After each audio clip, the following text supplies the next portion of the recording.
business in the Atlantic, which is true. The Egyptians have no business in the Atlantic. The Atlantic is very, very far from Egypt.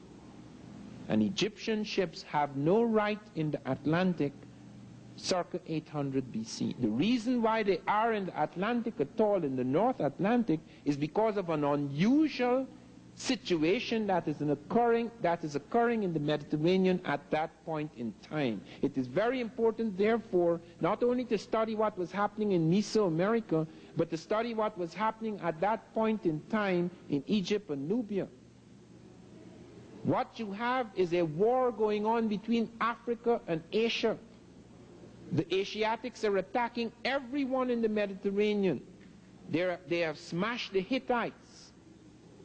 They have taken iron smelting process from the Hittites. They have smashed the Phoenicians. They've made vassals of the Phoenicians who have always been servants of the Egyptians and the Nubians. 50% of the Egypto-Nubian navies are Phoenician.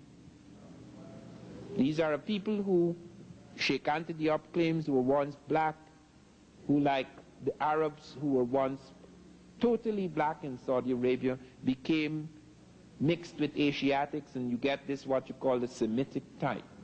So that you have a mixed type Phoenician, which it gets black again as it enters North Africa and begins to intermingle once again with black people, until by the time of Hannibal, the Phoenician or Punic type is African.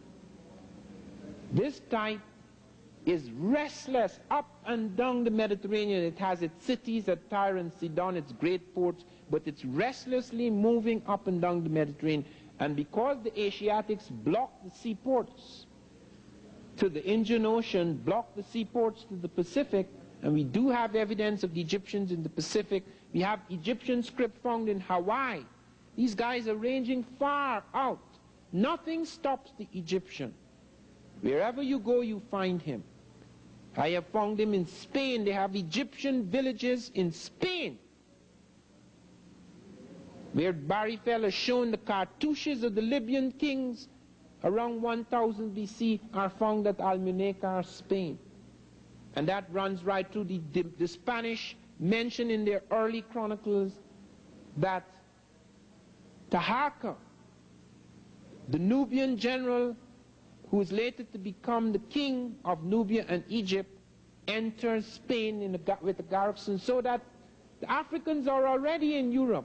They're invading. They come in with a garrison into Spain, and then they retreat back because they have their own problems at home.